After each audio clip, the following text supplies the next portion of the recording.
Je m'appelle Marie-Anne Pessi-Brut, je suis originaire de la Martinique, de Saint-Pierre exactement. Et j'ai quitté la Martinique avec ma famille, j'avais 12 ans. Et ensuite, je suis arrivée à Paris, où je suis restée jusqu'à la fin de mes études secondaires, c'est-à-dire le baccalauréat. Et ensuite, je suis partie à Genève pour faire des études, d'abord d'école d'interprète et ensuite de psychologie. Et je m'y suis installée et maintenant je vis à Genève tout en restant très liée à la France. Comme je suis de la Martinique et que depuis l'âge de 12 ans, je vis en dehors de chez moi, j'ai été très vite liée au problème du métissage et du mélange des cultures, de la confrontation des cultures. C'est un peu la raison pour laquelle j'ai fait des études de psychologie et j'ai ouvert à Genève un centre de psychologie pour les migrants, pour tous ceux qui viennent d'ailleurs, où j'étais responsable clinique jusqu'au moment de ma retraite. Ensuite, j'ai eu envie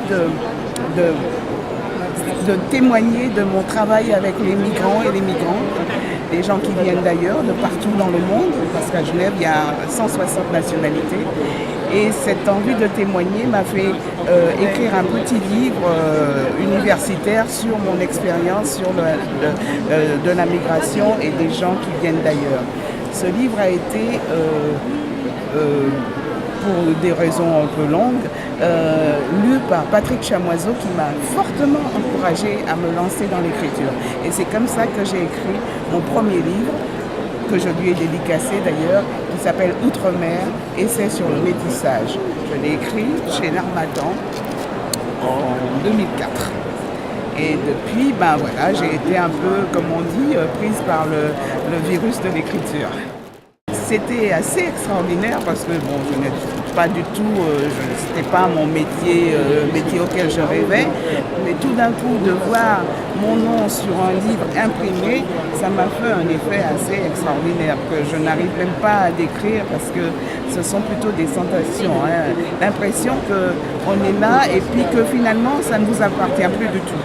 Et en même temps, j'étais assez fascinée en allant comme ça dans les librairies et en voyant mon livre sur un rayonnage. Alors, c'était vraiment, chaque fois d'ailleurs, ça reste comme ça, une espèce de sentiment à la fois de plénitude, mais aussi d'angoisse. Parce que je me dis au fond, ce que j'ai écrit là, ça reste, c'est tout à fait c'est éternel entre guillemets, mais en même temps, je l'ai écrit sur le moment et les choses changent et je change. Mais ces témoignages, parce que finalement j'ai continué à faire beaucoup de témoignages et ça sert, non seulement ça me sert à moi parce que ça me permet de travailler sur mon propre métissage culturel, mais ça sert à beaucoup de gens parce que à partir de ce premier livre, il a été fait un documentaire par la télévision suisse italienne sur le métissage et sur le fait de vivre loin de chez soi et de sa culture. Ensuite, j'ai été contactée par des universitaires du Canada, de la Sorbonne, et j'ai écrit des ouvrages scientifiques sur les problèmes de l'identité multiple, etc. Et je continue jusqu'à présent. À la fois à faire des livres collectifs, à diriger des productions scientifiques et des livres personnels comme Fleur de femme que j'ai écrit en deuxième chez Ibis Rouge sur l'histoire des femmes, de leur rôle dans les familles et dans leur rôle dans la trajectoire migratoire. Et puis là, je viens d'écrire, il vient de sortir cette semaine, La vie à pile face ou Le goût des autres. C'est un livre qui montre justement les aspects pile ou face des événements, des sentiments, des relations avec l'autre différent. Un livre scientifique que j'ai écrit en collaboration avec l'Université de Winnipeg au Canada et la Sorbonne. Ça s'appelle Le métissage en question. C'est un livre collectif avec plusieurs personnes de formations différentes, des anthropologues, des linguistes, des psychologues.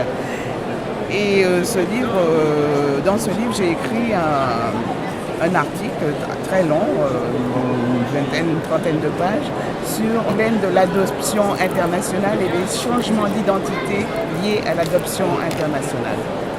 Alors ça, c'est un ouvrage qui vient de paraître aussi, donc, dont j'attends le premier exemplaire.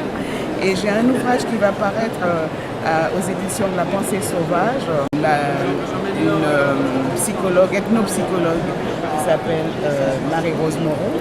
Et donc c'est aussi un article que j'ai fait, l'analyse et la formation, voilà, l'analyse et la formation de l'identité queer.